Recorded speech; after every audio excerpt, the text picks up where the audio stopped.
ദൈവ തിരുനാമം വാഴ്ത്തപ്പെടുമാറാകട്ടെ.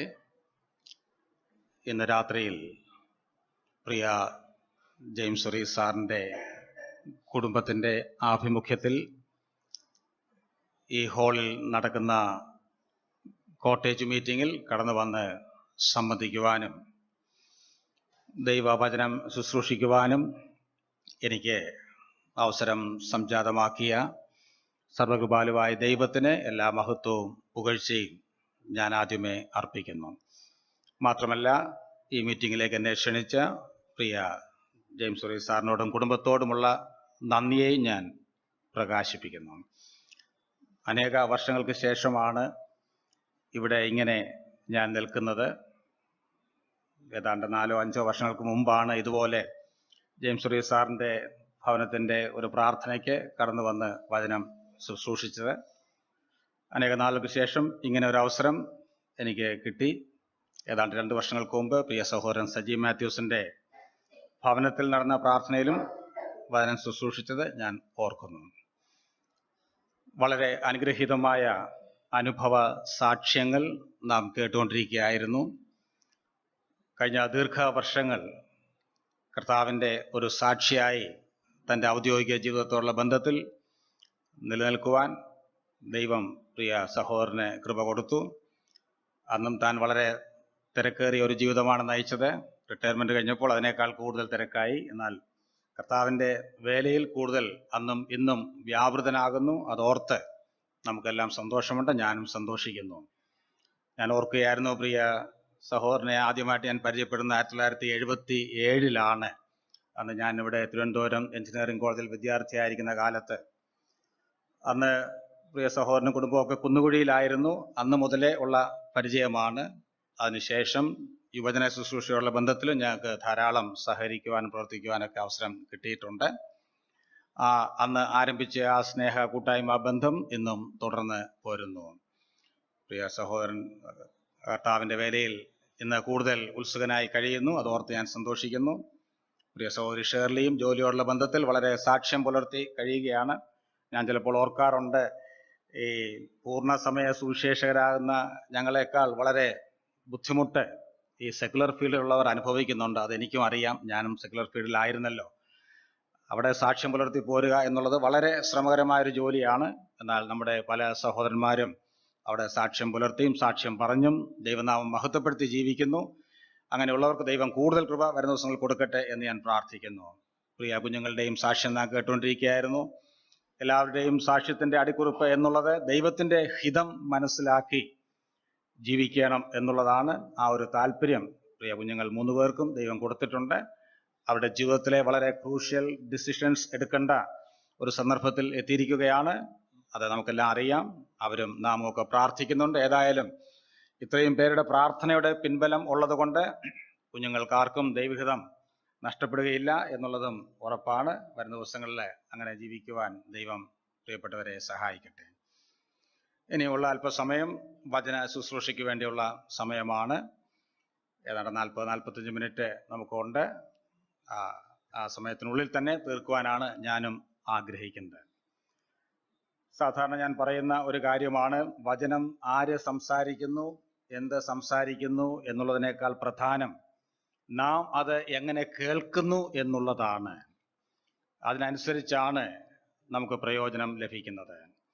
ഒരിക്കൽ പ്രസിദ്ധനായ ഒരു പ്രസംഗകൻ ഒരു സ്ഥലത്ത് വചന ശുശ്രൂഷ കഴിഞ്ഞിട്ട് താന് ഹാളിന് പുറത്തേക്ക് ഇറങ്ങി വന്നപ്പോൾ ആ പ്രസംഗം കേട്ട ഒരു സഹോദരൻ കടന്നു വന്ന് ഇങ്ങനെ പറഞ്ഞു, താങ്കളുടെ ഇന്നത്തെ പ്രസംഗം വളരെ നന്നായിരുന്നു. അദ്ദേഹം ചോദിച്ചു, എന്തുകൊണ്ടാണ് എൻ്റെ പ്രസംഗം നന്നായിരുന്നു എന്ന് താങ്കൾക്ക് തോന്നിയത്? അപ്പോൾ അദ്ദേഹം പറഞ്ഞു, ഇന്ന് താങ്കൾ പ്രസംഗിച്ച എല്ലാ കാര്യങ്ങളും എനിക്കറിയാവുന്ന ചിലരെ കുറിച്ചാണ്. അതുകൊണ്ടാണ് പ്രസംഗം മെച്ചമായത്. പലപ്പോഴും പ്രസംഗം കേൾക്കുമ്പോഴൊക്കെ നാം ചിന്തിക്കുന്നത് ഈ പറയുന്ന കാര്യങ്ങളൊക്കെ എൻ്റെ ഇടത്തും വലത്തും ഒക്കെ ഇരിക്കുന്നവരെ കുറിച്ചാണ്. അല്ലെങ്കിൽ ഇന്ന് ചിലർ കടന്നു വന്നിട്ടില്ല, അവർ വന്നെങ്കിൽ നന്നായിരുന്നു, അവർക്ക് പറ്റിയ സന്ദേശമാണ് എന്നൊക്കെ നാം ചിന്തിക്കാറുണ്ട്. എന്നാൽ പ്രിയപ്പെട്ടവരെ, നാം കേൾക്കുന്ന വചന ശുശ്രൂഷയുടെ പൂർണ്ണ പ്രയോജനം നമുക്ക് ലഭിക്കണമെങ്കിൽ ദൈവത്തിൻ്റെ പരിശുദ്ധാത്മാവ് എന്നോടാണ് സംസാരിക്കുന്നത് ദൈവമേ അരുളി ചെയ്യണമേ എന്ന് ശമൂവേൽ ബാലൻ പ്രാർത്ഥിച്ചതുപോലെ ആ ഒരു ശരിയായ മനോഭാവത്തോടെ ഇരുന്നെങ്കിൽ മാത്രമേ ആര് വചനത്തിൽ നിന്ന് ശുശ്രൂഷിച്ചാലും അതിന്റെ പ്രയോജനം നമുക്ക് ലഭിക്കുകയുള്ളൂ. ഏതായാലും ഇന്ന് എൻ്റെ മുമ്പിലിരിക്കുന്ന നിങ്ങൾ എല്ലാവരും വളരെ സന്തോഷത്തോടെ വചനം കേൾക്കാനുള്ള ഒരുക്കത്തോടെയാണ് ഇരിക്കുന്നത് എന്നെനിക്കറിയാം. അതുകൊണ്ട് ഇന്നത്തെ വചന ശുശ്രൂഷയെ നിങ്ങൾക്ക് പ്രയോജനം തരും എന്ന് ഞാൻ പ്രതീക്ഷിക്കുന്നു. വളരെ ലളിതമായ ഒരാലോചനയാണ് ഇന്ന് പങ്കുവയ്ക്കുവാൻ ഞാൻ ആഗ്രഹിക്കുന്നത്. ഇതൊരു കോട്ടേജ് മീറ്റിംഗ് ആണ്. ആ ബന്ധത്തിൽ ഒരു വ്യക്തിയുടെ ജീവചരിത്ര പഠനം എന്ന് പറഞ്ഞാൽ വളരെ ലളിതമായ ഒരു പഠനമാണ് ഇന്ന് ഉദ്ദേശിക്കുന്നത്. അതിനെ ഞാനൊരു കൊടുത്തിരിക്കുന്ന title Barnabas A good man, നല്ല മനുഷ്യനായ ബർന്നബാസ് എന്നതാണ് ഇന്നത്തെ നമ്മുടെ പഠനത്തിന്റെ തലക്കെട്ട്. ആമുഖമായി അപ്പോസ്തല പ്രവൃത്തികൾ 11-ാം അധ്യായം 24-ാം വാക്യം നമുക്ക് വായിക്കാം. Acts chapter 11 verse 24. ആ ഭാഗം ആദ്യം വായിച്ചിട്ട് പിന്നെ ആവശ്യാനുസരണം ചില ഭാഗങ്ങൾ ഞാൻ പറയുമ്പോൾ അത് വായിച്ച് സഹോദരന്മാരെ സഹായിക്കണം എന്ന് ഞാൻ ഓർപ്പിക്കുന്നു. ആക്ട്സ് 11:24.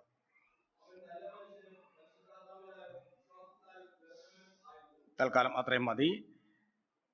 ബർന്നബാസിനെ കുറിച്ചുള്ള വേദപുസ്തകത്തിന്റെ സാക്ഷ്യം അഥവാ ദൈവത്തിന്റെ സാക്ഷ്യമാണ് നാം അവിടെ വായിച്ച് കേട്ടത്.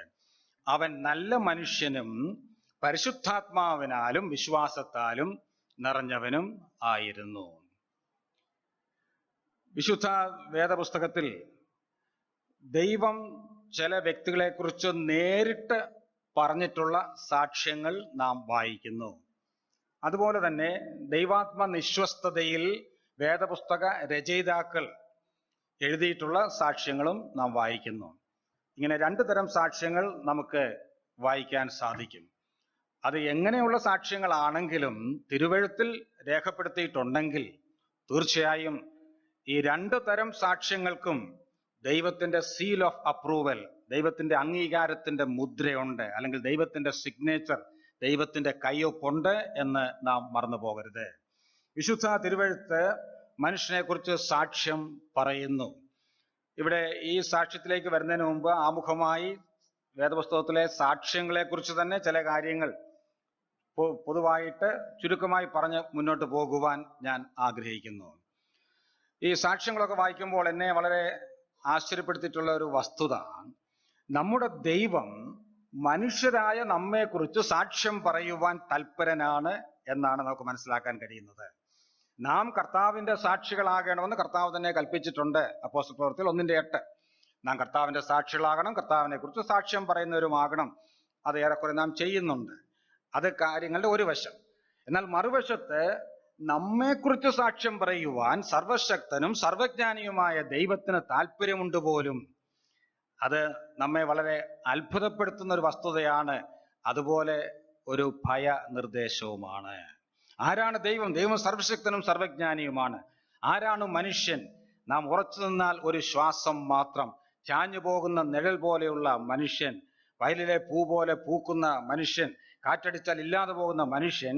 ഇങ്ങനെ നിസ്സാരന്മാരായ നമ്മെക്കുറിച്ച് സാക്ഷ്യം പറയുവാൻ ദൈവത്തിന് താല്പര്യമുണ്ടെന്ന് പറഞ്ഞാൽ അത് നമുക്ക് മനസ്സിലാക്കാൻ അല്പം പ്രയാസമാണ്. എന്നാൽ ദൈവത്തിന് സ്തോത്രം, തിരുവെഴുത്ത് നാം പരിശോധിക്കുമ്പോൾ മനുഷ്യരെ കുറിച്ച്, കഴിഞ്ഞ കാലങ്ങളിൽ ജീവിച്ചിരുന്നിട്ടുള്ള അനേകരെ കുറിച്ച്, ഭക്തന്മാരെ കുറിച്ചും അല്ലാതുള്ളവരെ കുറിച്ചും ദൈവം സാക്ഷ്യം പറഞ്ഞിട്ടുണ്ട്. അത് വളരെ അത്ഭുതകരമായ ഒരു കാര്യം തന്നെയാണ്. ദൈവം നമ്മെക്കുറിച്ച് സാക്ഷ്യം പറയുന്നു. ഞാൻ പറഞ്ഞു, അത് ഒരർത്ഥത്തിൽ നമുക്കൊരു വലിയ പ്രോത്സാഹനമാണ്, ദൈവം നമ്മെക്കുറിച്ച് സാക്ഷ്യം പറയുന്നു എന്നുള്ളത്. മറുവശത്ത് അത് നമുക്ക് ഒരു ഭയനിർദ്ദേശം കൂടെ നൽകുകയാണ്. എന്തുകൊണ്ട്? ദൈവത്തിന്റെ സാക്ഷ്യത്തിന്റെ പ്രത്യേകത അത് മനുഷ്യൻ സാക്ഷ്യം പറയുന്നത് പോലെ അല്ല. അത് 100% നിഷ്പക്ഷമായ സാക്ഷ്യമാണ്. നമ്മുടെ ജീവിതത്തെ ശരിയായ നിലയിൽ അറിഞ്ഞുകൊണ്ടാണ് ദൈവം സാക്ഷ്യം പറയുന്നത്. 1 ശമൂവേൽ 16:7 നാം വായിക്കുന്ന പോലെ മനുഷ്യൻ കണ്ണിന് കാണുന്നത് നോക്കുന്നു, യഹോവയോ ഹൃദയത്തെ നോക്കുന്നു എന്ന് നാം വായിക്കുന്നു. അപ്പോൾ ഹൃദയങ്ങളെ കാണുന്ന, ദൂരത്ത് നിന്ന് മനുഷ്യന്റെ നിരൂപണങ്ങൾ അറിയുന്ന, അന്തരിന്ദ്രിയങ്ങളെ ശോധന ചെയ്യുന്ന, ഏത് സകലവും ആരുടെ മുമ്പിൽ നഗ്നവും മലർന്നതുമായി കിടക്കുന്നുവോ അങ്ങനെയുള്ള ദൈവം തമ്പുരാൻ സാക്ഷ്യം പറയുമ്പോൾ അതൊരർത്ഥത്തിൽ ഒരു ഭയനിർദ്ദേശം കൂടെയാണ്. അതുകൊണ്ട് ദൈവം സാക്ഷ്യം പറയുമ്പോൾ അത് 100% നിഷ്പക്ഷമായ ഒരു സാക്ഷ്യം തന്നെയാണ്. നമുക്കറിയാം, നാമൊക്കെ സാക്ഷ്യം പറയുന്നവരാണ്. ഇന്ന് നാം സാക്ഷ്യങ്ങൾ കേട്ടു. നാം സാക്ഷ്യം പറയുമ്പോൾ ചിലപ്പോൾ നാം നമ്മുടെ ജീവിതത്തിലെ പരാജയങ്ങൾ കൂടെ പറയും. എന്നാൽ പൊതുവെ നാം നമ്മെക്കുറിച്ച് പറഞ്ഞാലും മറ്റുള്ളവർ നമ്മെക്കുറിച്ച് പറഞ്ഞാലും നമ്മുടെ ജീവിതത്തിലെ പ്രശംസനീയമായ കാര്യങ്ങളാണ് എടുത്തു പറയുന്നത്. എന്നാൽ ദൈവം പറയുമ്പോൾ 100% നിഷ്പക്ഷമായിട്ട് പറയുന്നുണ്ട്. ഈ VP ജേക്കബ് സാർ പണ്ട് പറഞ്ഞിട്ടുള്ള ഒരു ഉദാഹരണം ഞാൻ ചിലപ്പോൾ ഉദ്ധരിക്കാറുണ്ട്. അദ്ദേഹം പറയുന്നത്, ഏതോ ഒരു സ്ഥലത്ത്, വളരെ വർഷങ്ങൾക്ക് മുമ്പ് നടന്ന സംഭവമാണ്, ഏതോ ഒരു സ്ഥലത്ത് ഒരു മനുഷ്യൻ ഉണ്ടായിരുന്നു. ഇദ്ദേഹത്തിന്റെ ഒരു പ്രത്യേകത, ഇദ്ദേഹത്തിന് സാക്ഷ്യം പറയാൻ വലിയ ഉത്സാഹമാണ്. അതുകൊണ്ട് എവിടെയെങ്കിലും ഒരു പരസ്യ സ്ഥലത്ത് ഒരു യോഗം നടന്നാൽ, ഒരു കൺവെൻഷനോ സുവിശേഷ യോഗം നടന്നാൽ, ഇദ്ദേഹം അവിടെ ചെല്ലും. അവിടുത്തെ സംഘാടകരെ ആദ്യം തന്നെ കാണും, പരിചയപ്പെടും. എന്നിട്ട് പറയും, ഈ പ്രധാന പ്രസംഗത്തിന് മുമ്പ് ഒരു 5 മിനിറ്റ് എനിക്ക് സാക്ഷ്യം പറയാൻ അവസരം തരണം. 5 മിനിറ്റ് അല്ല ചോദിച്ചുള്ളൂ. സാക്ഷ്യം പറയുന്നത് നല്ല കാര്യമാണല്ലോ. അതുകൊണ്ട് അക്കാലത്തൊക്കെ ആളുകൾ ഏത് സഭാ വിഭാഗക്കാരാണെങ്കിലും ഇദ്ദേഹത്തിന് സാക്ഷ്യം പറയാൻ അവസരം കൊടുക്കും. ഇദ്ദേഹം അങ്ങനെ സാക്ഷ്യം പറഞ്ഞുകൊണ്ടിരുന്നു. ഒരു ദിവസം തന്റെ വീടിന് സമീപമുള്ള ഒരു സ്ഥലത്ത് തന്നെ എന്ന് ഒരു വലിയ സുവിശേഷവും നടക്കുകയാണ്. ഇദ്ദേഹം സാക്ഷ്യം പറയാനായിട്ട് എഴുന്നേറ്റ് നിന്നു. ഇദ്ദേഹം സാക്ഷ്യം പറയുമ്പോൾ സ്ഥിരമായി പറയുന്ന ഒരു വാചകമുണ്ട്. ആ വാചകം ഇങ്ങനെയാണ്: ഞാൻ ദൈവകൃപയിൽ നിൽക്കുന്നു എന്ന് പറഞ്ഞാണ് സാക്ഷ്യം ആരംഭിക്കുന്നത്. നല്ല വാചകമാണ്. I stand on the grace of God. ഞാൻ ദൈവകൃപയിൽ നിൽക്കുന്നു. അവിടെയും ഈ വാചകം പറഞ്ഞു. എന്നാൽ ഈ വാചകം പറഞ്ഞു തീർന്നില്ല. അപ്പോഴേക്കും സദസ്സിൽ നിന്ന് ഒരാൾ പെട്ടെന്ന് ചാടി എന്നിട്ട് കൈ കാണിച്ചിട്ട് പറഞ്ഞു, ഇദ്ദേഹം കള്ളം പറയാണ്, ഇദ്ദേഹം ദൈവകൃപയിൽ നിൽക്കുന്നത്.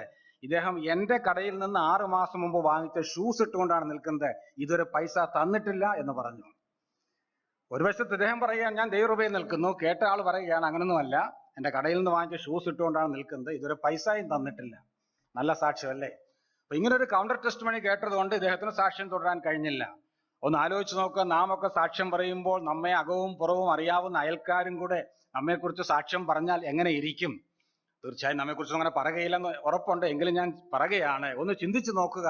അപ്പോൾ ദൈവത്തിന്റെ സാക്ഷ്യം, ദൈവം ഇപ്പോൾ പ്രത്യക്ഷനായി ഇവിടെ ഇരിക്കുന്ന നമ്മെ ഓരോരുത്തരെ കുറിച്ചും ഓരോ വാചകത്തിൽ ഈ ബർന്നബാസിനെ കുറിച്ച് പറഞ്ഞതുപോലൊരു സാക്ഷ്യം പറഞ്ഞാൽ എന്തായിരിക്കും പറയുന്നത്? നമ്മെ വളരെ ചിന്തിപ്പിക്കേണ്ട ഒരു വിഷയമാണ്. ഒന്നാമത് നാം മനസ്സിലാക്കേണ്ടത്, ദൈവം നമ്മെക്കുറിച്ച് സാക്ഷ്യം പറയുവാൻ ആഗ്രഹിക്കുന്നു. രണ്ടാമത്, ഇതോട് ചേർന്ന് തന്നെ പറയട്ടെ, ദൈവത്തിന്റെ സാക്ഷ്യം എന്ന് പറയുന്നത് പലപ്പോഴും വളരെ ഹ്രസ്വമാണ്, വളരെ ഷോർട്ടാണ്, എന്നുള്ളത് വളരെ ഇമ്പാർഷ്യലുമാണ്. വിശദീകരിക്കേണ്ട ആവശ്യമില്ല.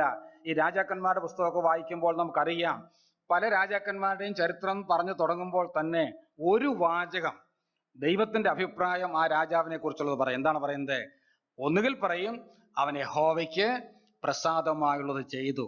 അത് പറയുമ്പോൾ പിന്നെ പറയും, എന്നാൽ ദാവീദിന്റെ അത്രയും ചെയ്തില്ല എന്നും കൂടെ എടുത്ത് പറയാറുണ്ട്. ഭൂരിപക്ഷം രാജാക്കന്മാരെ കുറിച്ച് എഴുതിയിട്ടുള്ളത് അവൻ യഹോവയ്ക്ക് അനിഷ്ടമായുള്ളത് ചെയ്തു.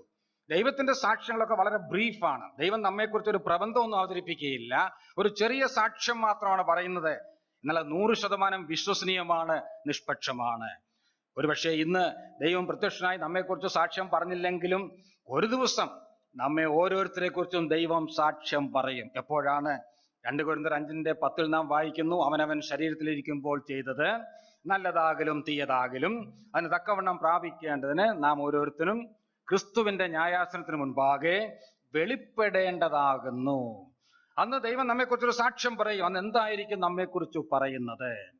നല്ലവനും വിശ്വസ്തനുമായ ദാസിയെ എന്നാണോ നമ്മെ അഭിസംബോധന ചെയ്യുന്നത്? ഇതൊക്കെ നാം പരിശോധിക്കേണ്ടത് ആവശ്യമാണ്. അന്ന് ആ സാക്ഷ്യം തിരുത്തുവാൻ നമുക്ക് കഴിയുകയില്ല. എന്നാൽ ഇന്നത്തെ നമ്മുടെ ജീവിതത്തിൽ തിരുത്തൽ വരുത്തിയാൽ ഒടുവിൽ ക്രിസ്തുവിന്റെ ന്യായാസനത്തിന് മുൻപാകെ നിൽക്കുമ്പോൾ നല്ല സാക്ഷ്യം കർത്താവിന്റെ വായിൽ നിന്ന് കേൾക്കുവാൻ നമുക്ക് കഴിയും എന്ന് നാം ഓർക്കണം. ഒന്നാമത്, ദൈവം നമ്മെക്കുറിച്ച് സാക്ഷ്യം പറയുന്നു. രണ്ടാമത്, ദൈവത്തിന്റെ സാക്ഷ്യങ്ങളൊക്കെ ചെറുതാണെങ്കിലും അത് 100% വിശ്വസനീയമാണ്, നിഷ്പക്ഷമാണ്. മൂന്നാമത് നമുക്ക് മനസ്സിലാക്കാൻ കഴിയുന്നത്, ഈ സാക്ഷ്യങ്ങളൊക്കെ ഒന്ന് പരിശോധിച്ചാൽ, ചില ഉദാഹരണങ്ങൾ ഞാൻ പിന്നാലെ പറയുന്നുണ്ട്, ഈ എല്ലാ സാക്ഷ്യങ്ങളിലും ദൈവം പ്രാധാന്യം കൊടുക്കുന്നത് ഒരു വ്യക്തിയുടെ ക്യാരക്ടറിനാണ്, അവന്റെ സ്വഭാവത്തിനാണ്, അവന്റെ ആറ്റിറ്റ്യൂഡിനാണ്, ദൈവത്തോടും മനുഷ്യരോടുമുള്ള മനോഭാവത്തിനാണ്. അതിന് വളരെ പ്രാധാന്യമുണ്ട്. നമുക്കറിയാം, നാം പലപ്പോഴും ആളുകളെ ഇൻട്രൊഡ്യൂസ് ചെയ്യാറുണ്ട്. നാം ഒരു വ്യക്തിയെ ഇൻട്രൊഡ്യൂസ് ചെയ്യുമ്പോൾ സാധാരണ എന്താണ് എടുത്തു പറയുന്നത്? ആ വ്യക്തിയുടെ ഭൗമികമായ നേട്ടങ്ങൾ, തൻ്റെ വിദ്യാഭ്യാസ യോഗ്യത, ഈ ഭൂമിയിലെ അച്ചീവ്മെന്റ്സ് ആൻഡ് അക്കോംപ്ലിഷ്മെന്റ്സ്, ഇതൊക്കെയാണ് നാം പലപ്പോഴും എടുത്തു പറയുന്നത്. അതിൽ തന്നെ തെറ്റില്ല. എന്നാൽ ദൈവത്തിന്റെ വചനം ഇങ്ങനെയുള്ള കാര്യങ്ങളും ആളുകളെ കുറിച്ച് പറയുന്നുണ്ട്. എങ്കിലും സാക്ഷ്യം പറയുമ്പോൾ ഊന്നൽ കൊടുക്കുന്നത് ഒരു വ്യക്തിയുടെ സ്വഭാവത്തിനാണ്. ഉദാഹരണങ്ങൾ അങ്ങ് പറഞ്ഞു പോകാം, എടുത്തു വായിപ്പിക്കുന്നില്ല. ഉൽപ്പത്തി 22:12 അബ്രഹാമിനെ കുറിച്ച് നാം വായിക്കുന്നു. ദൈവം പ്രത്യക്ഷനായി കൊടുക്കുന്ന സാക്ഷ്യമാണ്: അബ്രഹാമേ, നീ വാസ്തവമായി എന്നെ ഭയപ്പെടുന്നു എന്ന് ഞാനിപ്പോൾ അറിയുന്നു. ദൈവഭയം സമം ദൈവഭക്തി. അബ്രഹാമിനെ കുറിച്ച് ദൈവം പറയുകയാണ്: അബ്രഹാമേ, നീ ദൈവഭക്തനാണെന്ന് ഞാനിപ്പോൾ അറിയുന്നു. ഇയ്യോബിന്റെ പുസ്തകത്തിലേക്ക് വരുമ്പോൾ അതിന്റെ 1:1-8 നോക്കുമ്പോൾ ദൈവം ഇയ്യോബിനെ കുറിച്ച് എന്താണ് പറയുന്നത്? ഇയ്യോബ് എന്ന പുരുഷൻ അവൻ നിഷ്കളങ്കനും നേരുള്ളവനും ദൈവഭക്തനും ദോഷം വിട്ടകലുന്നവനുമായിരുന്നു. ഇത് ആവർത്തിച്ച് ഇയ്യോബിന്റെ പുസ്തകത്തിൽ വരുന്നുണ്ട്. ഈ 4 പ്രയോഗങ്ങൾ ശ്രദ്ധിക്കുക. ഇതെല്ലാം ഇയ്യോബിന്റെ ക്യാരക്ടറുമായിട്ട്, സ്വഭാവവുമായി ബന്ധപ്പെട്ടതാണ്. ദാവീദിനെ കുറിച്ച് ദൈവം പറഞ്ഞു, അവന്റെ ഹൃദയപ്രകാരമുള്ള മനുഷ്യൻ. അങ്ങനെയാണ് ഇംഗ്ലീഷിൽ കൊടുത്തിരിക്കുന്നത്. 1 ശമൂവേൽ 13:14, അപ്പോസ്തലപ്രവൃത്തികൾ 13:22. അവനെ എനിക്ക് ബോധിച്ച പുരുഷനായി കണ്ടു എന്നാണ് മലയാളത്തിൽ നാം കാണുന്നത്. എന്നാൽ ശരിയായ തർജ്ജമ, I have found David son of Jesse a man after my own heart. അവനെ എന്റെ ഹൃദയപ്രകാരമുള്ള മനുഷ്യനെന്ന് ഞാൻ കണ്ടു. ഇതെല്ലാം ആ സ്വഭാവവുമായി ബന്ധപ്പെട്ടതാണ്. പുതിയ നിയമത്തിലേക്ക് വരുമ്പോൾ കർത്താവ് നഥനയേലിനെ കുറിച്ച് എന്താണ് പറയുന്നത്? യോഹന്നാൻ 1:47, ഇതാ സാക്ഷാൽ ഇസ്രായേല്യൻ, അവനിൽ കപടമില്ല.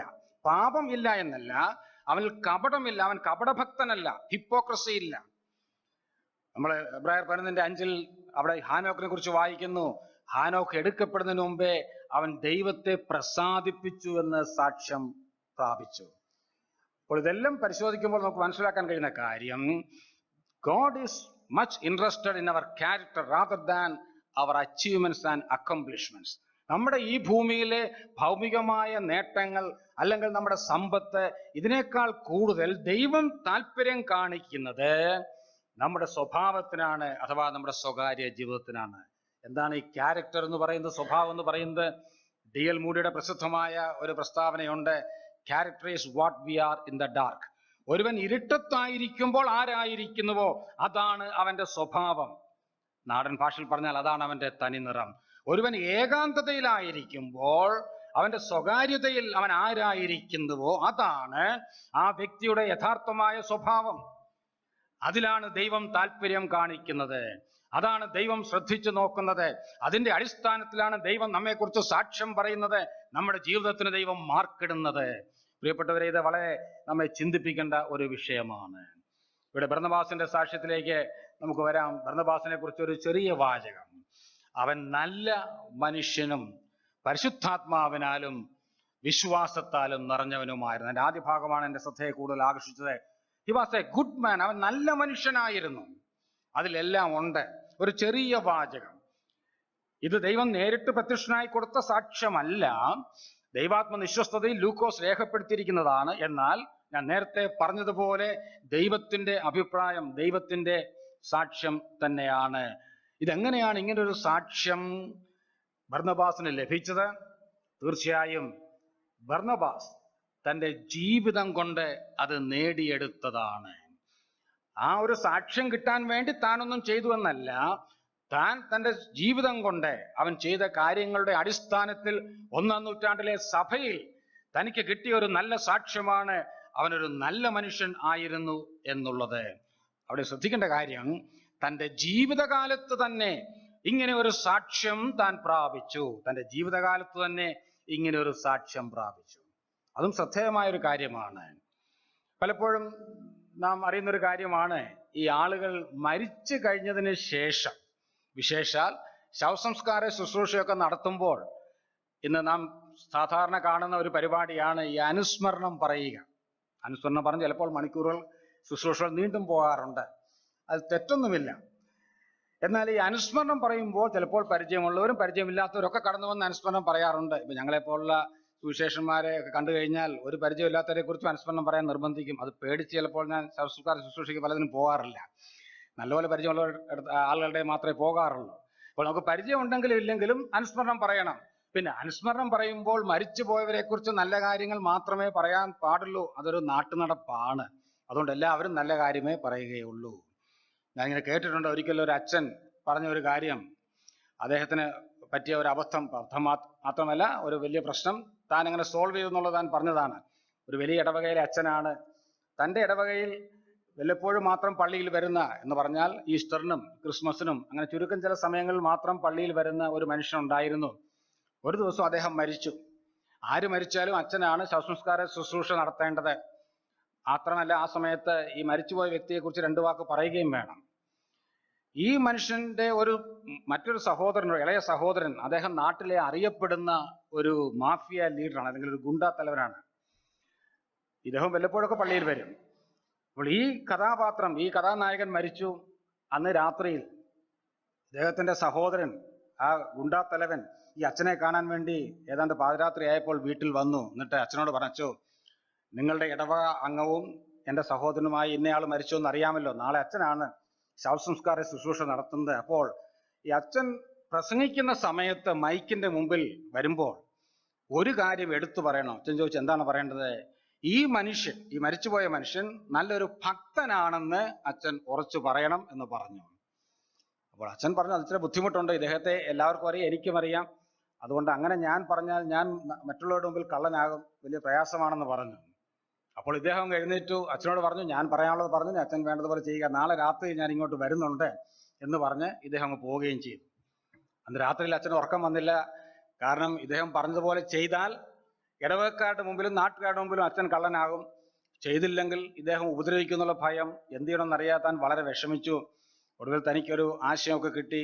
പിറ്റേ ദിവസം ശവസംസ്കാര ശുശ്രൂഷ നടത്തുമ്പോൾ മൈക്കിന്റെ മുമ്പിൽ വന്ന് പല കാര്യങ്ങൾ പറഞ്ഞിട്ട് ഇദ്ദേഹം മൈക്കിന്റെ മുമ്പിൽ അല്പം ഉച്ചത്തിൽ പറഞ്ഞു, ഈ മരിച്ചുപോയ മനുഷ്യൻ വലിയൊരു ഭക്തനായിരുന്നു. എന്നിട്ട് പെട്ടെന്ന് മൈക്ക് ഓഫ് ചെയ്തിട്ട് പറഞ്ഞു, ശബ്ദം താഴ്ത്തി പറഞ്ഞു, നമുക്കെല്ലാം പരിചയമുള്ള അവന്റെ സഹോദരനുമായി താരതമ്യം ചെയ്യുമ്പോൾ എന്ന് കൂട്ടിച്ചേർത്തു.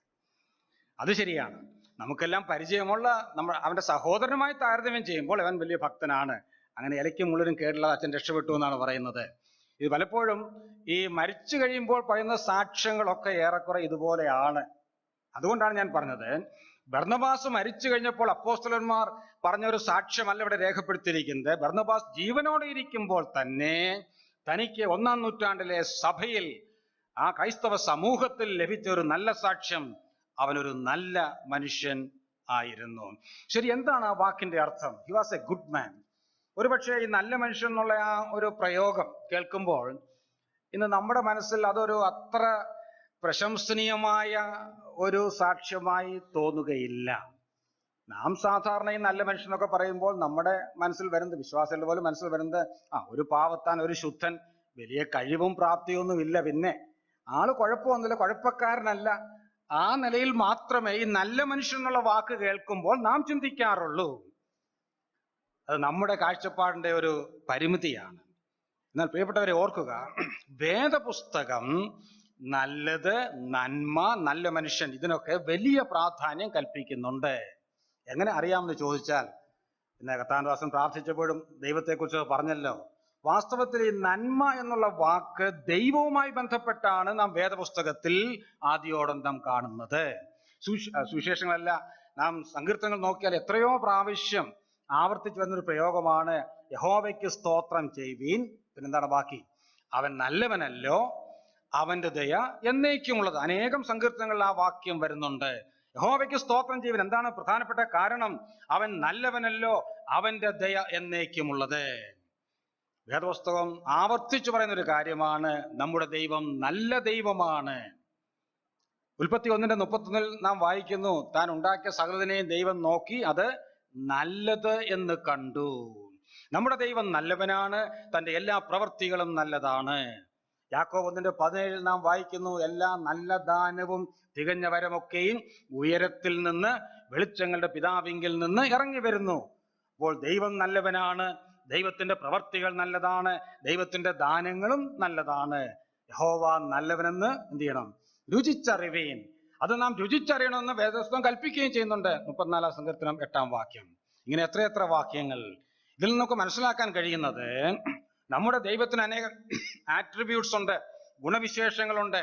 എന്നാൽ വേദപുസ്തകം വളരെ പ്രാധാന്യം കൊടുക്കുന്ന ഒരു ഗുണവിശേഷമാണ് ദൈവത്തിന്റെ നന്മ എന്ന് പറയുന്നത്. കാരണം ദൈവത്തിന്റെ പല ഗുണവിശേഷങ്ങളുടെയും ഉറവിടം ദൈവത്തിന്റെ നന്മയിൽ തന്നെയാണ്. അനേകം സദ്ഗുണങ്ങളുടെ മാതാവാണ് ഈ നന്മ എന്ന് പറയുന്നത്.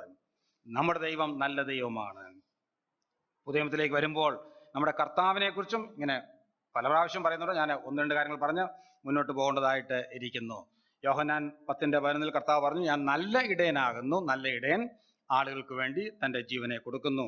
ഒരിക്കൽ ഒരു യുവപ്രമാണി കടന്നു വന്ന് കർത്താവിനെ അഭിസംബോധന ചെയ്യുന്നുണ്ട്. മർക്കോസ് 10:17 നല്ല ഗുരു എന്നാണ് കർത്താവിനെ വിളിക്കുന്നത്. അപ്പോൾ കർത്താവ് എന്ത് പറഞ്ഞു? എന്നെ എന്തിനാണ് നല്ല ഗുരു എന്ന് വിളിക്കുന്നത്? ദൈവം ഒരുവനല്ലാതെ നല്ലവൻ ആരുമില്ല. ഒരു പക്ഷേ പെട്ടെന്ന് അത് വായിക്കുമ്പോൾ നമുക്ക് തോന്നും യേശുക്രിസ്തു ആ അഭിസംബോധന സ്വീകരിക്കുന്നില്ല എന്ന്. എന്നാൽ അങ്ങനെയല്ല. എന്തിനാണ് കർത്താവ് അത് പറഞ്ഞത്? ദൈവം ഒരുവനല്ലാതെ നല്ലവൻ ആരുമില്ല എന്ന് പറഞ്ഞപ്പോൾ നീ എന്നെ നല്ല ഗുരു എന്ന് വിളിച്ചു. അത് വെറുതെ ഒരു ഭംഗി വാക്കായിട്ട്, ഇന്ന് നമ്മൾ പലരെയും കയറി എല്ലാവരെയും സാറേ സാറേ എന്ന് വിളിക്കുന്ന പോലെ വെറുതെ ഒരു ഭംഗി വാക്കായിട്ട് വിളിച്ചതാണോ? Or do you mean what you say? അതാണ് കർത്താവ് ചോദിക്കുന്നത്. ദൈവം മാത്രമാണ് നല്ലവൻ, ദൈവമാണ് നന്മയുടെ മൂർത്തിഭാവം. നീ എൻ്റെ ദൈവത്വം അംഗീകരിക്കുന്നുണ്ടോ? അതോ കേവലം ഒരു ഗുരുവായിട്ട് മാത്രമാണോ എന്നെ കാണുന്നത്? അതാണ് കർത്താവിന്റെ ചോദ്യത്തിന്റെ അർത്ഥം.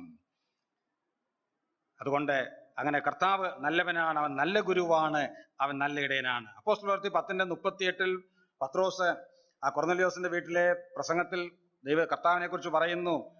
ദൈവം പരിശുദ്ധാത്മാവിനാലും ശക്തിയാലും കർത്താവിനെ അഭിഷേകം ചെയ്തു, അവൻ നന്മ ചെയ്തും പിശാചു ബാധിച്ചവരെ സൗഖ്യമാക്കിയും സഞ്ചരിച്ചതൊക്കെയും എന്ന് നാം വായിക്കുന്നു. ഇംഗ്ലീഷിൽ കുറച്ചുകൂടെ ഭംഗിയായിട്ടാണ്, he went about doing good. അവൻ നന്മ ചെയ്ത് ചുറ്റി നടന്നു. കർത്താവായ യേശുക്രിസ്തുവിന്റെ 3.5 വർഷക്കാലത്തെ പരസ്യ ശുശ്രൂഷയെ ഒരു വാചകത്തിൽ സംക്ഷേപിച്ച് പത്രോസ് പറയുകയാണ്, അവൻ നന്മ ചെയ്ത് ചുറ്റി നടന്നു.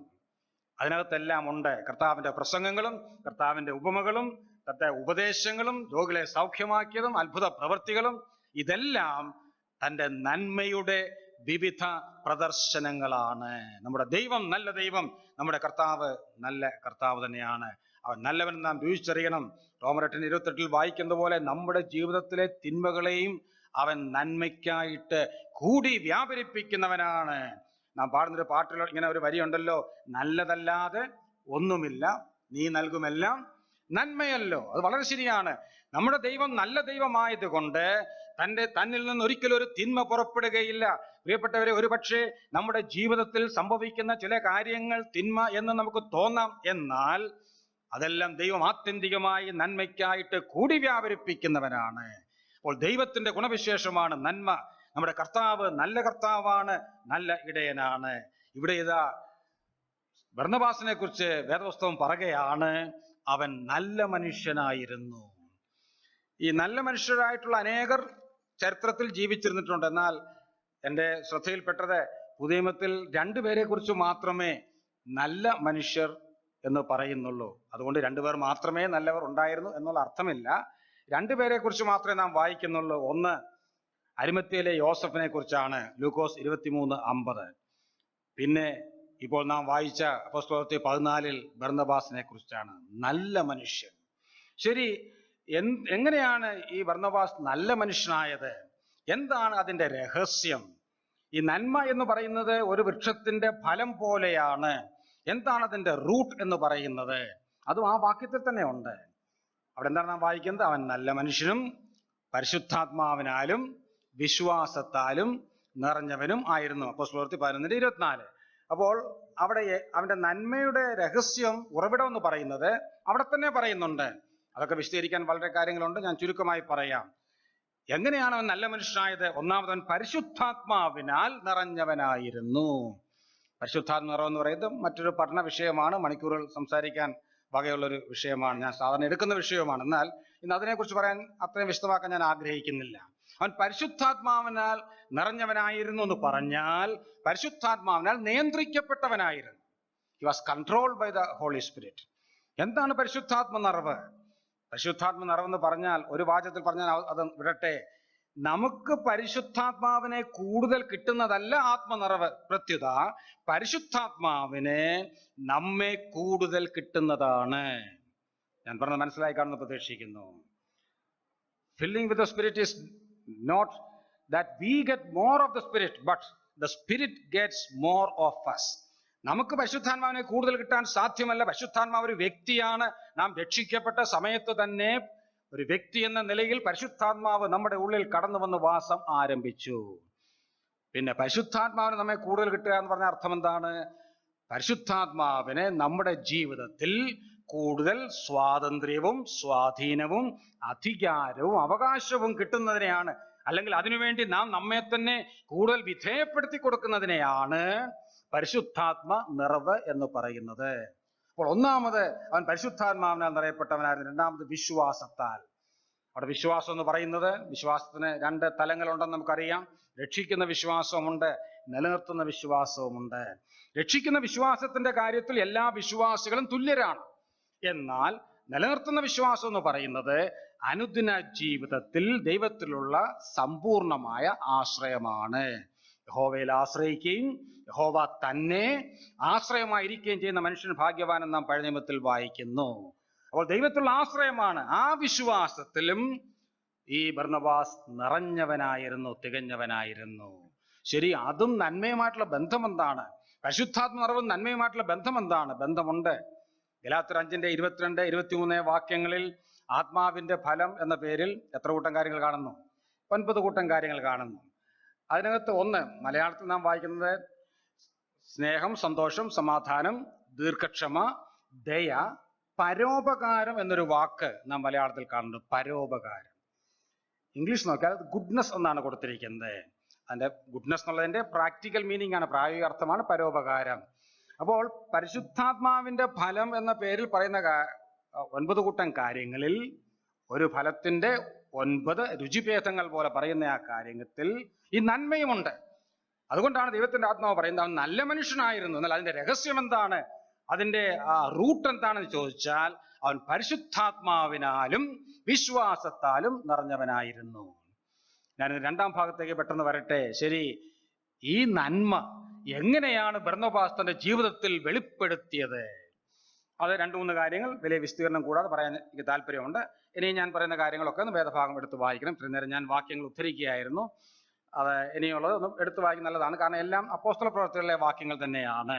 ബർന്നബാസിനെ കുറിച്ച് കൂടുതൽ നാം കാണുന്നത് അപ്പോസ്തല പ്രവൃത്തികൾ തന്നെയാണ്.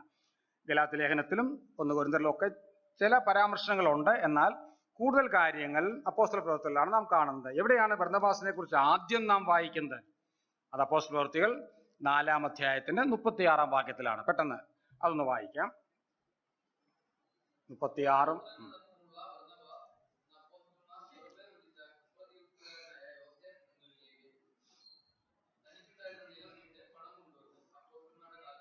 ഇവിടെയാണ് ബർന്നബാസിനെ കുറിച്ചുള്ള ആദ്യത്തെ പരാമർശം നാം കാണുന്നത്. വാസ്തവത്തിൽ അദ്ദേഹത്തിന്റെ ശരിയായ പേരെന്താണ്? ബർന്നബാസിന്റെ ശരിയായ പേരെന്താണ്? കുപ്രദ്വീപുകാരനായ യോസെഫ്. നേരത്തെ പറഞ്ഞ അരിമത്യയിലെ യോസഫിനെ കുറിച്ചും നല്ല മനുഷ്യർ എന്ന് പറഞ്ഞിട്ടുണ്ട്. ഈ 2 യോസഫുമാരെ കുറിച്ച് മാത്രമാണ് പുതിയ നിയമത്തിൽ നല്ല മനുഷ്യർ എന്ന് പറയുന്നത്. ശരി, ഈ യോസഫിനെ ഈ അപ്പോസ്തലന്മാർ കൊടുത്ത ഒരു നിക്നെയിമാണ് എന്ത്? ബർന്നബാസ്, അല്ലെങ്കിൽ പ്രബോധന പുത്രൻ അർത്ഥമുള്ള ബർന്നബാസ് എന്ന പേര് അപ്പോസ്തലന്മാർ കൊടുത്ത പേരാണ്. തന്നെ ശരിയായ പേര് യോസഫ് എന്നാണ്. ശരി, ഇവിടെ എന്താണ് ഈ ബർന്നബാസിനെ കുറിച്ച് പറയുന്നത്? എന്തുകൊണ്ടാണ് അവനെ നല്ല മനുഷ്യൻ എന്ന് വിളിച്ചത്? അതിന്റെ ഒന്നാമത്തെ കാരണം ഈ പശ്ചാത്തലം നമുക്കറിയാം. 1-ാം നൂറ്റാണ്ടിലെ സഭയിൽ വന്നവരിൽ ഭൂരിപക്ഷവും യഹൂദ പശ്ചാത്തലത്തിൽ നിന്നാണല്ലോ കടന്നു വന്നത്. അങ്ങനെ വന്നപ്പോൾ അവരെയൊക്കെ വീടുകളിൽ നിന്ന് പുറത്താക്കി. അങ്ങനെ കടന്നു അവരുടെ ഭൗമികമായ സന്ധാരണം അത് സഭയുടെ ഉത്തരവാദിത്വമായിട്ട് മാറി. അങ്ങനെ വന്നവരിൽ പലരും ദരിദ്രരുമായിരുന്നു. പിന്നെ എങ്ങനെ അവരെ സഹായിക്കാൻ കഴിയും? അന്ന് ഇന്നത്തെ പോലെ നമുക്ക് ഇന്നുള്ളത് പോലെ ബാങ്ക് ഡിപ്പോസിറ്റോ ATM കാർഡോ ഒന്നുമില്ല. അതുകൊണ്ട് ആ ഒരു ആവശ്യം നിറവേറ്റാനുള്ള ഏക മാർഗം വസ്തുവകകൾ ഉള്ളവർ, എല്ലാവർക്കും ഇല്ല, ഉള്ളവർ ഒക്കെ അത് വിറ്റുകൊണ്ടുവന്ന് അപ്പോസ്തലന്മാരുടെ കാൽക്കൽ വയ്ക്കും. അത് പിന്നെ ആവശ്യാനുസരണം അത് കൊടുത്തിരുന്നു എന്ന് നാം മൂലത്തെ വാക്യത്തിൽ വായിക്കുന്നുണ്ട്. എല്ലാവർക്കും തുല്യമായിട്ട് വിഭജിച്ചു കൊടുക്കുകയല്ല, പിന്നെയോ ആവശ്യാനുസരണം. അപ്പോസ്തലന്മാരുടെ കൽപ്പനയല്ല, അന്നത്തെ ഒരു ആവശ്യം കണ്ട് ഈ നല്ല മനുഷ്യനായ ബർന്നബാസ് ആ നീഡ് കണ്ട്, ആവശ്യം കണ്ട് പരിശുദ്ധാത്മാവിനാൽ പ്രേരിതനായി താൻ സ്വയം ചെയ്ത ഒരു കാര്യമാണ് 36-ാം വാക്യത്തിൽ എഴുതിയിരിക്കുന്നത്. അത് നാം ശ്രദ്ധിക്കണം. ആരും കൽപ്പിച്ചിട്ടല്ല, താൻ സ്വയം തനിക്ക് തോന്നി അത് ചെയ്തു. ഒരുപക്ഷെ ആ പശ്ചാത്തലത്തിലായിരിക്കാം ഇവർ പ്രബോധനപുത്രൻ അല്ലെങ്കിൽ സൺ ഓഫ് എൻകറേജ്മെന്റ്, അതാണ് ഇങ്ങനെയാണ് ഇംഗ്ലീഷിൽ കൊടുത്തിരിക്കുന്നത്. പ്രോത്സാഹനപുത്രൻ എന്നുള്ള പേര് ബർന്നബാസിന് കൊടുത്തത്. ഏതായാലും ഇവിടെ മറ്റൊരു കാര്യം ശ്രദ്ധിക്കേണ്ടത്, ഇങ്ങനെ അവൻ വിറ്റിട്ട് എന്ത് ചെയ്തു? നിലം വിറ്റ് പണം കൊണ്ടുവന്ന് എന്ത് ചെയ്തു? അപ്പോസ്തലന്മാരുടെ കാൽക്കൽ വെച്ചു. എന്ന് പറഞ്ഞാൽ അത് വിറ്റ് തന്റെ കയ്യിൽ വെച്ച് തന്റെ ഇഷ്ടം പോലെ തനിക്ക് ഇഷ്ടം പോലെ കൊടുക്കാൻ വേണ്ടി അല്ല താൻ ശ്രമിച്ചത്. അത് അപ്പോസ്തലന്മാരെ ഏൽപ്പിച്ചു, സഭയെ ഏൽപ്പിച്ചു.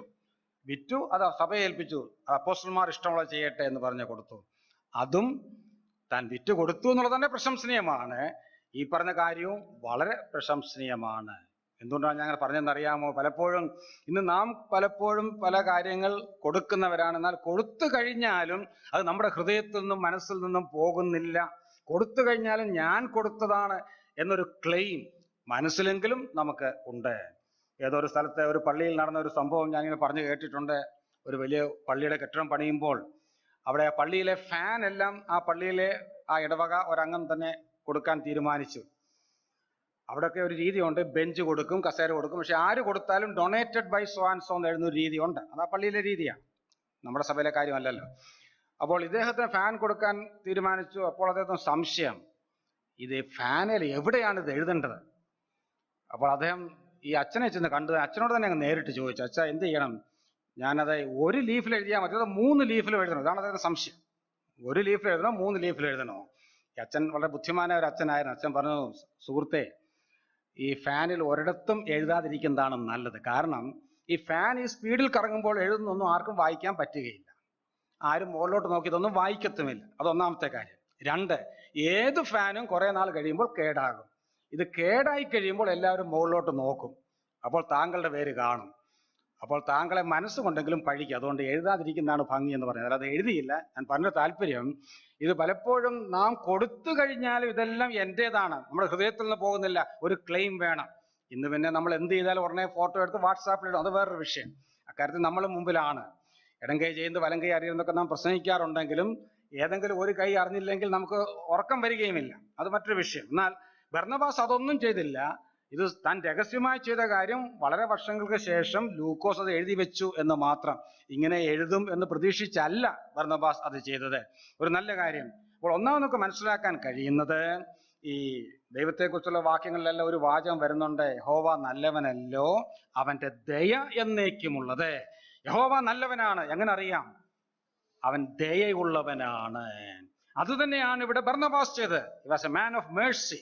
അവൻ കരുണയുള്ളവനായിരുന്നു, ദയയുള്ളവനായിരുന്നു. മറ്റുള്ളവരോട് കേവലം സഹതാപം ഉണ്ടായിരുന്നു എന്ന് മാത്രമല്ല, ആ സഹതാപം പ്രവൃത്തിപഥത്തിലാക്കി കാണിച്ചവനാണ്. മേഴ്സി ഈസ് പിറ്റി ഇൻ ആക്ഷൻ എന്ന് പറയാറുണ്ട്. സഹാനുഭൂതി എല്ലാവർക്കും ഉണ്ട്. എന്നാൽ ആ സഹാനുഭൂതി പ്രാവർത്തികമാകുന്നുണ്ടോ? ബർന്നബാസിന്റെ കാര്യത്തിൽ ആ സഹാനുഭൂതി അത് പ്രാവർത്തികമായി അവൻ അത് കാണിച്ചു. അതാണ് ഒന്നാമത് നമുക്ക് ബർന്നബാസിൽ നിന്ന് പഠിക്കാൻ ഉള്ള പാഠം. അവൻ നല്ല മനുഷ്യനായിരുന്നു. കാരണം അവൻ കരുണയുള്ളവനായിരുന്നു. സഹ വിശ്വാസികളുടെ ആവശ്യങ്ങൾ മനസ്സിലാക്കി, വിശേഷാൽ ഭൗമികമായ ആവശ്യം മനസ്സിലാക്കി ദൈവം തനിക്ക് തന്ന അനുഗ്രഹങ്ങൾ അവരുമായിട്ട് പങ്കുവെച്ചു. ദൈവം, നാം അബ്രഹാമിനെ കുറിച്ച് വായിക്കുന്നത് പോലെ, ഞാൻ നിന്നെ അനുഗ്രഹിക്കുകയും നീ ഒരു അനുഗ്രഹമായി തീരുമെന്ന് പറയുന്നത് പോലെ, പ്രിയപ്പെട്ടവരെ, ദൈവം നമ്മെ കൂടുതൽ അനുഗ്രഹിച്ചിട്ടുണ്ടെങ്കിൽ ഓർക്കുക, ഇത് മറ്റുള്ളവർക്കൊരു അനുഗ്രഹമായി തീരുവാൻ വേണ്ടിയാണ്. അത് ബർന്നബാസ് നല്ല മാതൃക നമുക്ക് കാണിച്ചു തരുന്നു. ഞാൻ മുന്നോട്ട് പോകട്ടെ. രണ്ടാമത് നാം ബർന്നബാസിനെ കുറിച്ച് വായിക്കുന്നത് അപ്പോസ്തലത്തിൽ 9-ാം അധ്യായത്തിലാണ്. 9-ന്റെ 26, 27 പെട്ടെന്ന് വായിക്കാം. അവിടെ ശൗലിനെ യെരുശലേമിലെ സഭയ്ക്ക് ബർന്നബാസ് പരിചയപ്പെടുത്തുന്ന കാര്യമാണ് നാം വായിക്കുന്നത്. അപ്പോസ്തലത്തിൽ 9-ന്റെ 26, 27.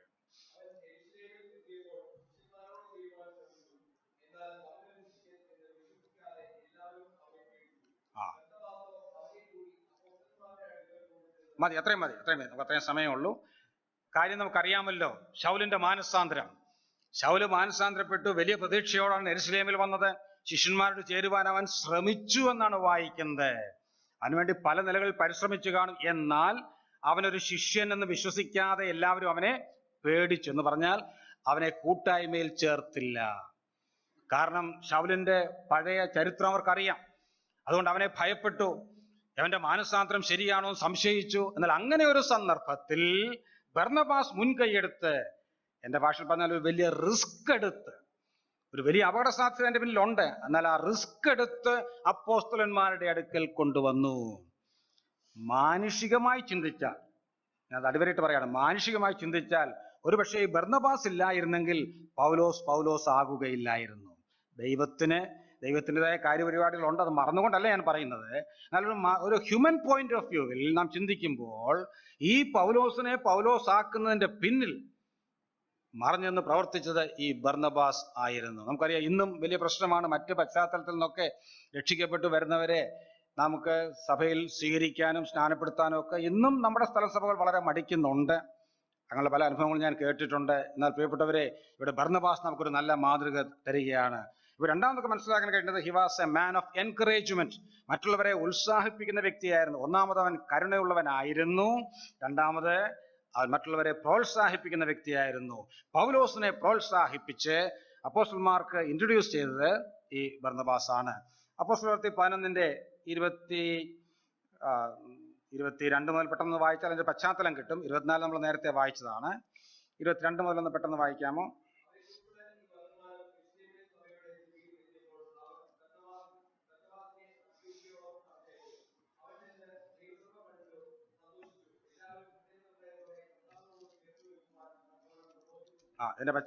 ഓക്കെ, ഇവിടെ ഞാൻ അവിടെ അല്പം നിർത്തുകയാണ്. ഇവിടെ പശ്ചാത്തലം നമുക്കറിയാം, അന്ത്യോക്യയിൽ വെച്ചാണ് ആദ്യമായിട്ടൊരു പുറജാതികളുടെ സഭ ഉണ്ടാകുന്നത്. അന്ത്യോക്യയിലാണ്. സ്തേഫാനോസിന്റെ പീഡനിമിത്തം ചെതറിപ്പോയ ശിഷ്യന്മാർ അവർ യഹൂദന്മാരോട് മാത്രമാണ് ആദ്യം സുവിശേഷം അറിയിച്ചത്. എന്നാൽ അന്ത്യോക്യയിൽ ചെന്നപ്പോൾ അവർ പുറജാതികളോടും സുവിശേഷം പറഞ്ഞു. അവരും വിശ്വസിച്ച് കൂടി വന്നു. അങ്ങനെ അന്ത്യോക്യയിൽ വെച്ച് ചരിത്രത്തിൽ ആദ്യമായി ഒരു പുറജാതികളുടെ സഭ രൂപീകൃതമായി. ഈ വാർത്ത യെരുശലേമിലെത്തി. അപ്പോൾ യെരുശലേം സഭയിൽ അവർക്ക്, ഞാൻ നേരത്തെ പറഞ്ഞതുപോലെ, ഇതിന്റെ വാസ്തവം അറിയാൻ വേണ്ടി അവർ നമ്മുടെ ഇന്നത്തെ ഭാഷയിൽ പറഞ്ഞാൽ ഒരു കമ്മീഷനെ നിയമിക്കുകയാണ്, അവിടെ വരെ പോയി ഈ വിവരം അന്വേഷിക്കാൻ. എന്നാൽ അത്ഭുതം എന്ന് പറയട്ടെ, യെരുശലേമിലെ സഭയിൽ ആയിരക്കണക്കിന് ആളുകൾ ഉണ്ടായിരുന്നിട്ടും അവർ ഒരു ഏകാംഗ കമ്മീഷനെയാണ് തെരഞ്ഞെടുത്ത് അയച്ചത്. ബർന്നബാസിനെ മാത്രമാണ് അയച്ചത്. എന്തുകൊണ്ട് ബർന്നബാസിനെ അങ്ങോട്ട് അയച്ചു? കാരണം നമുക്കറിയാം, ബർന്നബാസിന്റെ സ്വഭാവം എല്ലാവർക്കും അറിയാം. ബർന്നബാസ് മറ്റുള്ളവരെ മനസ്സിലാക്കുവാനും ഉൾക്കൊള്ളുവാനും താങ്ങുവാനും കരുതുവാനും പ്രോത്സാഹിപ്പിക്കുവാനും വളരെ ഉത്സുകനാണ്. അതുകൊണ്ട് ഈ പുതിയ വിശ്വാസികളെ, പുറജാതി പശ്ചാത്തലത്തിൽ രക്ഷിക്കപ്പെട്ടു വന്ന ഈ വിശ്വാസികളെ, അവരെ പ്രോത്സാഹിപ്പിക്കുവാൻ ഏറ്റവും യോഗ്യനായി യെരുശലേമിലെ സഭയ്ക്ക് തോന്നിയത് ബർന്നബാസ് തന്നെയാണ്. ബർന്നബാസിനെ അങ്ങോട്ട് അയച്ചു. ഇത് എഴുതിയിട്ടാണ് 24-ാം വാക്യത്തിൽ അവൻ നല്ല മനുഷ്യനും പരിശുദ്ധാത്മാവിനാലും വിശ്വാസത്താലും നിറഞ്ഞവനുമായിരുന്നുവെന്ന് ദൈവത്തിന്റെ ആത്മാവ് രേഖപ്പെടുത്തുന്നത്. അപ്പോൾ ബർന്നബാസ് ചെയ്ത പ്രധാനപ്പെട്ട കാര്യം, തന്റെ പേര് പോലെ തന്നെ he was a son of encouragement, he was a man of encouragement. മറ്റുള്ളവരെ പ്രോത്സാഹിപ്പിക്കുന്ന, പ്രബോധിപ്പിക്കുന്ന പ്രബോധന പുത്രനായിരുന്നു. വീണ്ടും 15-ാം അധ്യായത്തിലേക്ക് വരാം. ഇതുപോലെ ഒരു സംഭവം 15-ാം അധ്യായത്തിന്റെ 35 മുതൽ നാം കാണുന്നുണ്ട്. 36-ാം വാക്യം മാത്രം വായിച്ചാൽ മതി. 15-ന്റെ 35, 36 കുറിക്കുക. 36 മാത്രം വായിക്കാം. 37.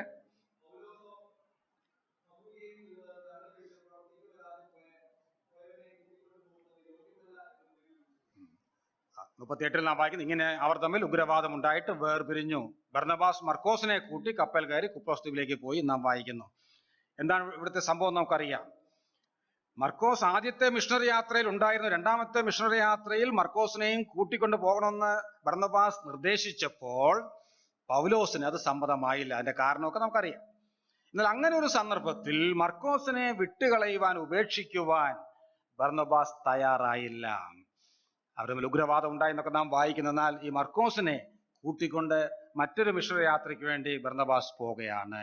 ഞാനിങ്ങനെ പറയട്ടെ, നേരത്തെ പറഞ്ഞതുപോലെ പൗലോസിനെ 1-ാം നൂറ്റാണ്ടിലെ സഭയിൽ പ്രോത്സാഹിപ്പിച്ച് മുന്നോട്ട് കൊണ്ടുവന്നത് ബർന്നബാസാണ്. ഇവിടെ മർക്കോസിനെ കൊണ്ടുവരുന്നതും ബർന്നബാസാണ്. അങ്ങനെ ബർന്നബാസ് കൊണ്ടുവന്നത് കൊണ്ടാണ് നമുക്ക് മർക്കോസ് എന്നൊരു സുവിശേഷകനെ പിൽക്കാലത്ത് കിട്ടുന്നത്. മാനുഷികമായി ചിന്തിച്ചാൽ ഇങ്ങനെ എത്ര പേരെ ഈ ബർന്നബാസ് പ്രോത്സാഹിപ്പിച്ചു. നേരത്തെ നമ്മൾ വായിച്ചു, അന്ത്യോക്യയിലെ സഭയിൽ ചെന്ന് അവിടെ ദൈവകൃപ കണ്ട് സന്തോഷിക്കുകയും അവരെ പ്രോത്സാഹിപ്പിക്കുകയും ചെയ്തു. ആ പേര് വെളിപ്പെടുത്തുന്നത് പോലെ ബർന്നബാസ് ഒരു സൺ ഓഫ് എൻകറേജ്മെന്റ്, പ്രോത്സാഹന പുത്രനായിരുന്നു, പ്രബോധന പുത്രനായിരുന്നു. ഒടുവിലായി ബർന്നബാസിനെ കുറിച്ച് ഒരു കാര്യം കൂടെ ഞാൻ പറഞ്ഞ് ഈ പഠനം ഇവിടെ അവസാനിപ്പിക്കാൻ ആഗ്രഹിക്കുന്നു. അത് പൊതുവായി പറയുകയാണ്. ഈ അപ്പോസ്തല പ്രവൃത്തികൾ നാം വായിച്ചാൽ, ആദ്യത്തെ 13 മുതലുള്ള അധ്യായങ്ങളൊക്കെ വായിച്ചാൽ അവിടെയെല്ലാം ഈ പൗലോസിന്റെയും ബർന്നബാസിന്റെയും കാര്യം ഒരുമിച്ച് നാം വായിക്കുന്നുണ്ട്. അവിടെയെല്ലാം നാം കാണുന്നത് എന്താണെന്ന് അറിയാമോ? എടുത്ത് വായിക്കേണ്ട, ഞാനങ്ങ് പറഞ്ഞു പോകാം.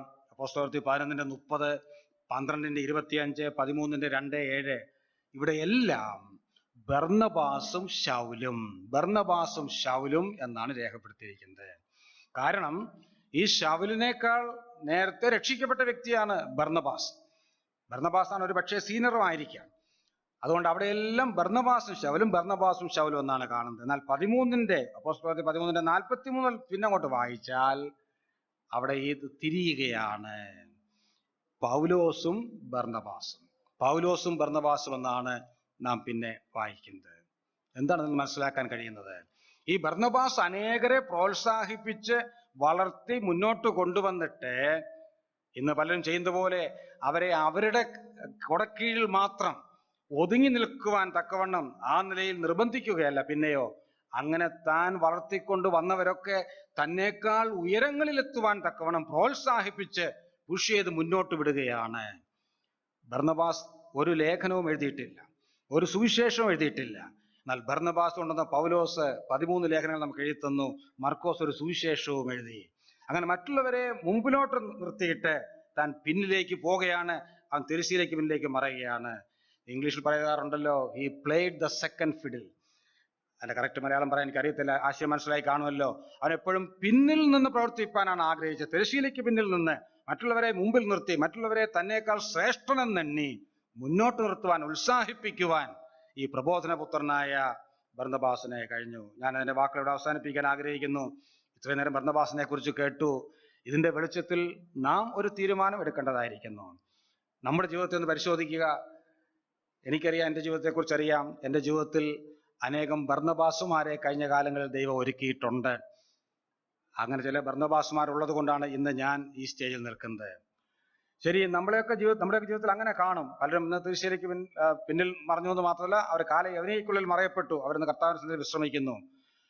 എന്നാൽ നാം എത്ര പേർക്ക് ബർന്നബാസുമാരായി തീർന്നിട്ടുണ്ട്? ഇന്ന് ഈ രാത്രിയിൽ പിരിഞ്ഞു പോകുന്നതിന് മുമ്പ് നമുക്ക് അങ്ങനെ ഒരു തീരുമാനമെടുക്കാം.